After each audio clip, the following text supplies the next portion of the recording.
একদিন এক বাবা তার মেয়েকে আইফোন কিনে দিল। আইফোন পাওয়ার পর মেয়ে অত্যন্ত খুশি।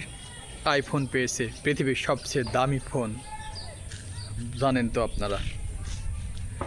দ্বিতীয় দিন বাবা এসে মেয়েকে বলল, মা, আইফোন পাওয়ার পর তুমি সব প্রথমে কী কাজ করেছো?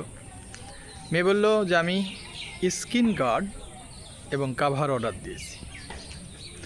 তো বাবা বলল, মা, আইফোনে তুমি স্ক্রিন গার্ড কাভার অর্ডার কেন দিলে? এটা ঢাকলে কি আইফোনের দেখতে আর ভালো লাগবে? সৌন্দর্য কমে যাবে না?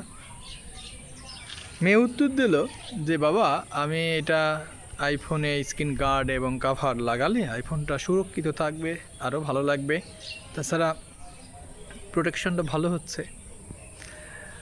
বাবা বলল যে তুমি যদি এটা করো তাহলে কি আইফোনের মালিককে অপমান করা হচ্ছে না? যিনি আইফোন তৈরি করেছে কাভার ছাড়াই, স্ক্রিন গার্ডের দরকার নেই। তো বলছে না, এটা আরও সুরক্ষিত হবে, আইফোনটা আরও সৌন্দর্য লাগবে, দেখতে ভালো লাগবে, এভাবে সে বলছে কাভার দিলে প্রোটেকশন সিকিউরিটি বাড়বে।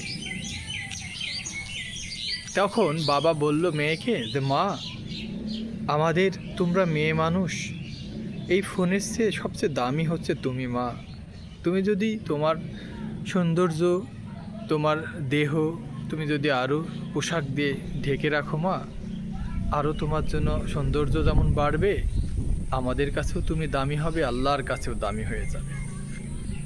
তখন মেয়ে কোনো উত্তর না দিয়ে অঝরেই কাঁদলেন। কেঁদে একদম বাবার কাছেই মাথায় বুকে মাথা দিলেন। তো বন্ধুরা, আসলে ব্যাপারটা এখান থেকে কী শিক্ষা পেলেন? মেয়েদের পোশাক পরলে, শালীনতা বা এই যে বোরখা হিজাব পরলে মেয়েদের সৌন্দর্য কমে না, বরং তার দাম বাড়ে, সৌন্দর্য বাড়ে, এবং আমার মনে হয় সে নিজেও সুরক্ষিত থাকে। ভালো থাকবেন সব সময়। দেখা হবে নতুন ভিডিওতে।